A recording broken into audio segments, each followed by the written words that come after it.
ಹೆಸರು ಮಲ್ಲಿಕಾರ್ಜುನ್ ಬಿ ಸಂಕನಗೌಡ್ರ ಅಂತ. ನಾನು ಮೂಲತಃ ಗದಗದವನು. ನಾನು 2000ರಲ್ಲಿ ನಾನು ಇಂಜಿನಿಯರಿಂಗ್ ಮುಗಿಸಿ ಡಿಗ್ರಿ ಮುಗಿಸಿದ್ದೀನಿ. PE ನಂದು ಬಾಗಲಕೋಟೆಯಲ್ಲಿ ಮುಗಿಸಿ ಬೆಂಗಳೂರಿಗೆ ಬಂದು 2-3 ವರ್ಷ ಜಾಬ್ ಮಾಡಿದೆ. ಅದಾದಮೇಲೆ ನಾನು ಫಿಲ್ಮ್ ಡೈರೆಕ್ಷನ್ ಕೋರ್ಸ್ ಮಾಡಿ, ನನಗೆ ಫಿಲ್ಮ್ ಕಡೆ ಆಸಕ್ತಿ ಭಾಳ ಇತ್ತು. ಫಿಲ್ಮ್ ಡೈರೆಕ್ಷನ್ ಕೋರ್ಸ್ ಮಾಡಿ ಆನಂತರ ನಾನು MS ರಮೇಶ್ ಅವ್ರ ಹತ್ರ ಅಸಿಸ್ಟೆಂಟ್ ಡೈರೆಕ್ಟರಾಗಿ ಕೆಲಸ ಮಾಡಿದೆ. 15-20 ಪಿಕ್ಚರ್ಗೆ ಅಸೋಸಿಯೇಟ್ ಡೈರೆಕ್ಟರಾಗಿ ಕೆಲಸ ಮಾಡಿದ್ದೀನಿ, ಕೋ ಡೈರೆಕ್ಟರಾಗಿ ಕೆಲಸ ಮಾಡಿದ್ದೀನಿ, ಪ್ರೊಡ್ಯೂಸರಾಗಿ ಕೆಲಸ ಮಾಡಿದ್ದೀನಿ, ಡಿಸ್ಟ್ರಿಬ್ಯೂಟರಾಗಿ ಕೆಲಸ ಮಾಡಿದ್ದೀನಿ, ಸ್ಟಾರ್ ಮ್ಯಾನೇಜರ್ ದರ್ಶನ್ ಅವ್ರ ಮ್ಯಾನೇಜರ್ ಆಗಿಯೂ ಕೆಲಸ ಮಾಡಿದ್ದೀನಿ.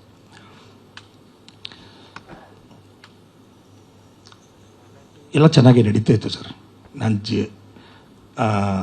ಬಟ್ ನಾನು ಮೊದಲ ಸಲ ಫಿಲ್ಮ್ ಪ್ರೊಡ್ಯೂಸ್ ಮಾಡಿದಾಗ ಸ್ವಲ್ಪ ನನಗೆ ಅಷ್ಟು ನಾನು ಅಂದ್ಕೊಂಡಷ್ಟು ಕೈ ಹಿಡಿಲಿಲ್ಲ.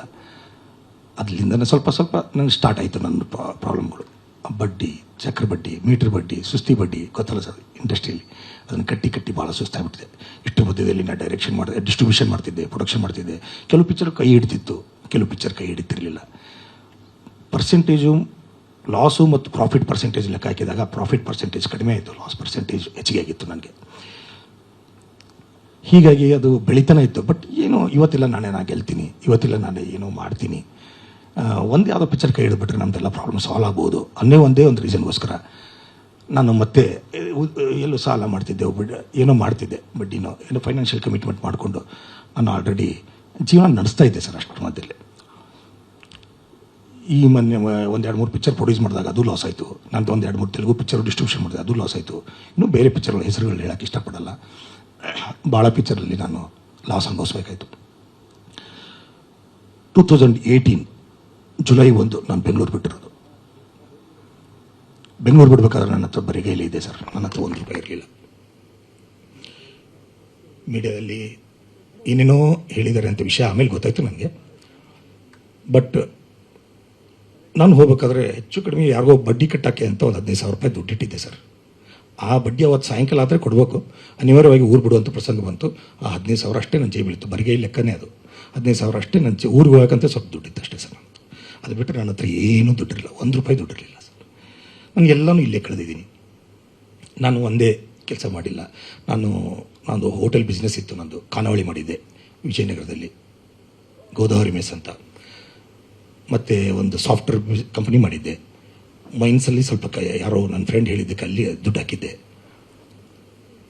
ಮತ್ತು ಸ್ಯಾನಿಟರಿ ವೇರ್ಸದ್ದು ನನ್ನ ಫ್ರೆಂಡ್ ಒಬ್ಬ ಬಿಸ್ನೆಸ್ ಮಾಡ್ತೀನಿ ಅಂತಂದರು, ಅದರಲ್ಲಿ ದುಡ್ಡು ಹಾಕಿದ್ದೆ.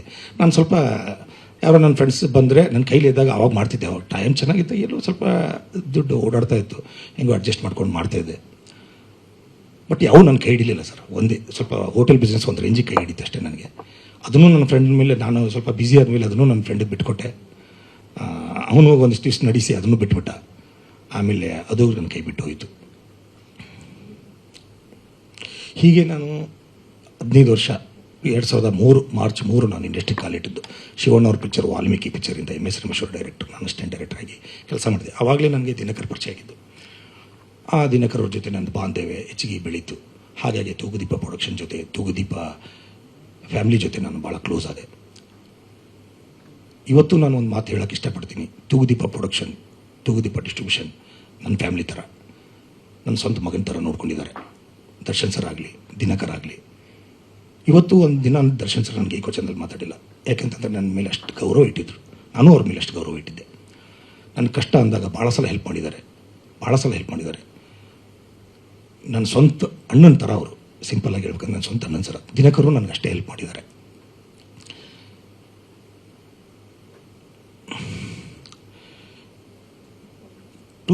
ನಾನು ಜುಲೈ 1 ನಾನು ಭಾಳ ಸಾಲ ಮಾಡ್ಕೊಂಡ್ಬಿಟ್ಟಿದ್ದೆ ಸರ್.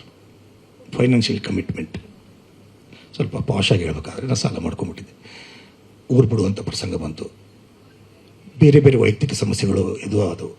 ನನ್ನ ಹೆಂಡತಿಗೆ ಏನೂ ವಿಷಯನೇ ಗೊತ್ತಿರಲಿಲ್ಲ, ನಾನು ಸಾಲ ಮಾಡ್ಕೊಂಡಿದ್ದೀನಿ ಹಿಂಗಿದ್ದೀನಿ ಅಂತ. ಅವಳು ಸ್ವಲ್ಪ ಮುಗ್ದೆ. ಅವಳಿಗೆ ಹೆಂಗೋ ಗೊತ್ತಾಗ್ಬಿಡ್ತು ನಾನು ಇಷ್ಟು ಸಾಲ ಮಾಡ್ಕೊಂಡಿದ್ದೀನಿ ಅಂತ. more than 8 crores ನಾನು ಸಾಲ ಮಾಡಿದ್ದು. ಗೊತ್ತಾದ ತಕ್ಷಣ ಅವಳು, ಇಲ್ಲ ರೀ, ನಾವು ಮಧ್ಯಮ ವರ್ಗದವರು, ಇಷ್ಟು ಸಾಲ ನಾವು ತೀರ್ಸೋಕ್ಕಾಗಲ್ಲ, ಬೇಡ, ನಾವು ಎಲ್ಲೇ ಊರ ಕಡೆ ಹೋಗ್ಬಿಟ್ರೆ ನಮ್ಮ ಮರ್ಯಾದೆ ಹೋಗ್ಬಿಡುತ್ತೆ, ನಾವು ತೀರ್ಕೊಂಬಿಡೋಣ, ನಾವು ನಮ್ಮ ಜೀವನನ ಕೊನೆ ಮಾಡ್ಕೊಂಬಿಡೋಣ, ಸಾಯೋಣ ಅಂತ ಅವಳು ಹಠ ಹಿಡಿದ್ಲು. ಸಾಯಕ್ಕೆ ಧೈರ್ಯ ಬೇಕಲ್ವ ಸರ್? ನನಗೆ ಧೈರ್ಯ ಇರಲಿಲ್ಲ ಸರ್, ಧೈರ್ಯ ಇರಲಿಲ್ಲ. ನನ್ನ ಹೆಂಡತಿಗೆ ಧೈರ್ಯ ಇತ್ತು, ನನಗಿರಲಿಲ್ಲ ಧೈರ್ಯ. ಚಿಕ್ಕ ಮಗು LKG ಮಗು, ನನ್ನ ಮಗ ಒಬ್ಬನೇ ಮಗ. 3 ದಿನ ಬರೀ ಕಣ್ಣಲ್ಲೇ ನೀರು ಹಾಕಿದ್ವಿ, ಏನು ಮಾಡಬೇಕು ಅಂತ.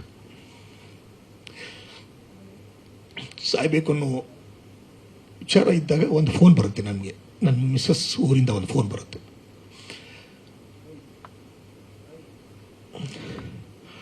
ಇಲ್ಲ ನಮ್ಮ ಮಿಸ್ಸಸ್ ತಮ್ಮ, ನಮ್ಮ ಬಾಮೈದ, ನಮ್ಮ ಒಂದು ಫೋನ್ ಬರುತ್ತೆ, ನಮ್ಮ ಮಿಸ್ಸಸ್ ತಂದೆಯವ್ರದ್ದು. ಅರ್ಜೆಂಟ್ ಮದುವೆ ಫಿಕ್ಸ್ ಆಗಿಬಿಟ್ಟಿದೆ ನಿಮ್ಮ ತಮ್ಮಂದು, ಬಂದ್ಬೇಕು ಅಂತ ನನ್ನ ಹೆಂಡತಿಗೆ ಫೋನ್ ಮಾಡ್ತಾರೆ ನಮ್ಮ ಮಾವ. ನನಗೂ ಮಾಡ್ತಾರೆ, ನೀವು ಬರಬೇಕಳೆ ಅಂದರೆ. ಕ್ಷಣ ಕ್ಷಣದ ಸುದ್ದಿಗಳಿಗಾಗಿ ಫ್ರೀಡಂ ಟಿವಿ ಸಬ್ಸ್ಕ್ರೈಬ್ ಮಾಡಿ, ಲೈಕ್ ಮಾಡಿ ಹಾಗೂ ಫಾಲೋ ಮಾಡಿ. ಹೊಸ ಸುದ್ದಿಗಳ ನೋಟಿಫಿಕೇಶನ್ಗಾಗಿ ಬೆಲ್ ಐಕಾನ್ ಮೇಲೆ ಕ್ಲಿಕ್ ಮಾಡಿ.